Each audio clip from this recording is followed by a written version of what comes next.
Hi everyone, Jai Hind and welcome to the platform of StudyIQ IAS English. My name is Bhavar Singh Surya, MX India 115th course and qualified IAS in 2012. Now in this video, we'll be talking about Namdapha as well as the recent discovery or the rediscovery of the long-tailed Duskhawker in the Arunachal Pradesh that had been in the news. Now, there had been a total 110 year of the mystery. When it comes to the last time, so last officially recorded, the Duskhawker, it was basically in the Abor Expedition in 1914.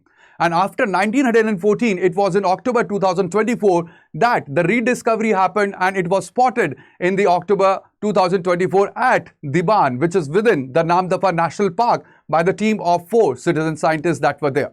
This was the first confirmed state record in 110 years and it had been captured in 2024 in October.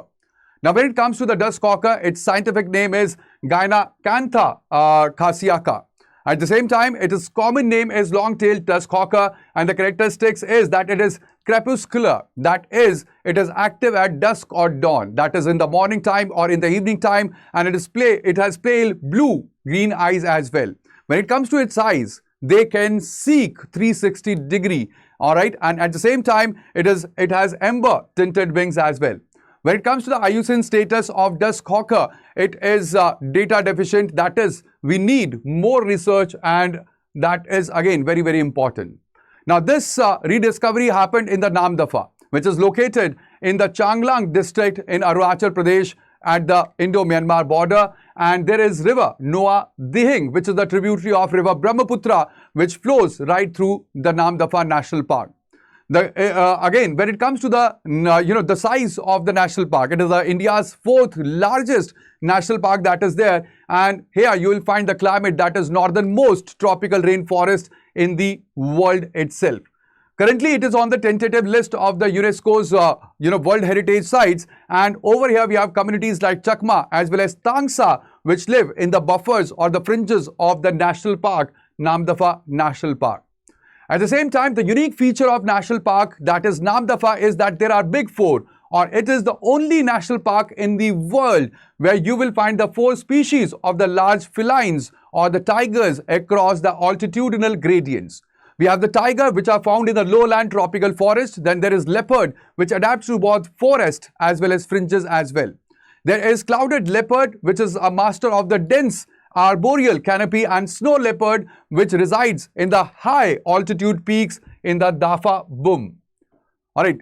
Here also, you must have seen that there was a prelims question in 2026 about the Hoolock gibbon.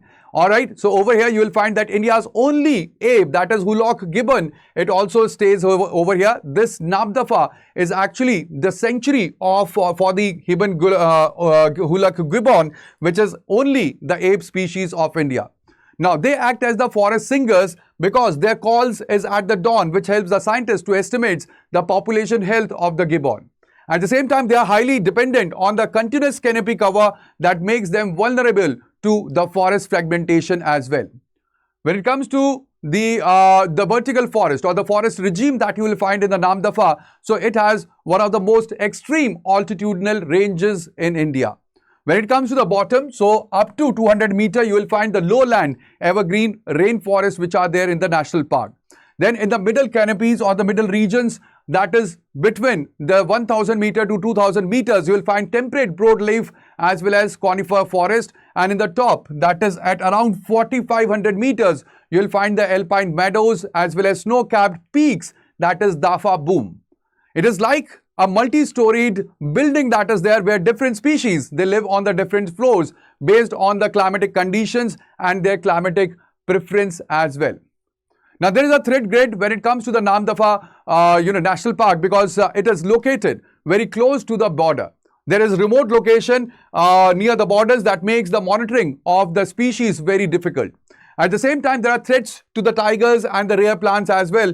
That is Mishmi Tita, and that is the threat by the poaching. There is shifting cultivation that is practiced in the northeast region in India.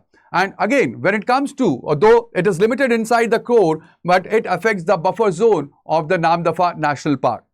There is also climate change that the complete Earth is witnessing, which is affecting the delicate altitudinal balance in the Namdapha National Park. And the Dragonfly, it is worth remembering that it was found at 600 meter along the Miao-Vijayanagar road. So any kind of infrastructure development that happens in such sensitive regions or spot, it is a double-edged sword that is for the biodiversity in the region. Now, when it comes to the case study, these the spot of the Dragonfly that we have seen, or the spottage or the re-spotting of the Dragonfly that we have seen, it has happened by the 4 of the climate or the citizen scientists that were there. Basically, the Dragonfly, it was not found by the massive government expedition, but just by the 4 passionate individuals using their cameras. Now, this is lesson for the governance that we could use, where the integration of the local knowledge and the amateur enthusiasts, like crowdsourced conservation, they can fill the huge data gaps that we have in data deficient regions like the eastern Himalayas, where there are lots of species for which the IUCN status is still data deficient. All right. At the same time, when it comes to the Namdapha, you must remember this for your prelims, that in 1983, it became the Tiger Reserve. There are more than 150 of the timber species which are found in the national park, along with more than 425 of the bird species. Now, it is the northernmost, that it lies at 27° north latitude, and it is home to the rare blue vanda orchid as well as the medicinal plant Mishmi Tita that is found in the Namdapha National Park.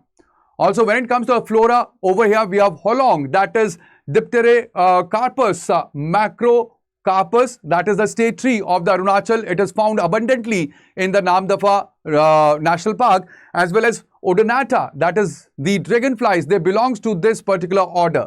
They are predators of the mosquitoes, and thereby they lead to biological control as well.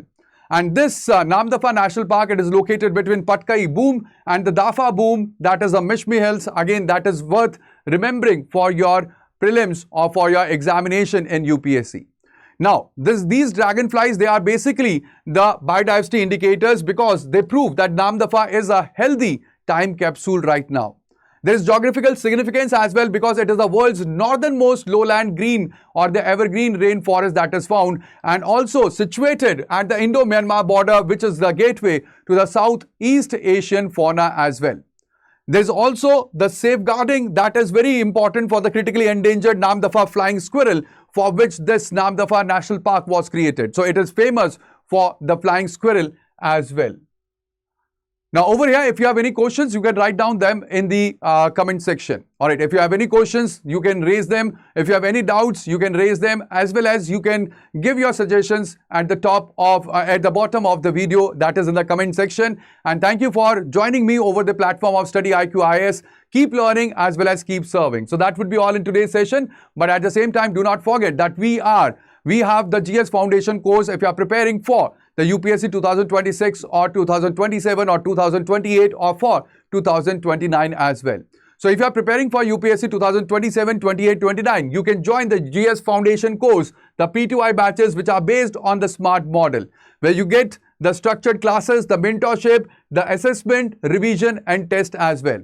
And again, when it comes to the batches, they are live and the admissions will be closing soon. So please join, and you can use the code, that is BRS Live, for the maximum discount. So that will be all in this video. Thank you very much, guys, for joining me over here on the platform of StudyIQ IAS. I will see you in the next. Please do take care till then. And also, do not forget to like, share, as well as subscribe to our channel so that you do not miss any of the updates. Thank you. Bye-bye. Take care and Jai Hind.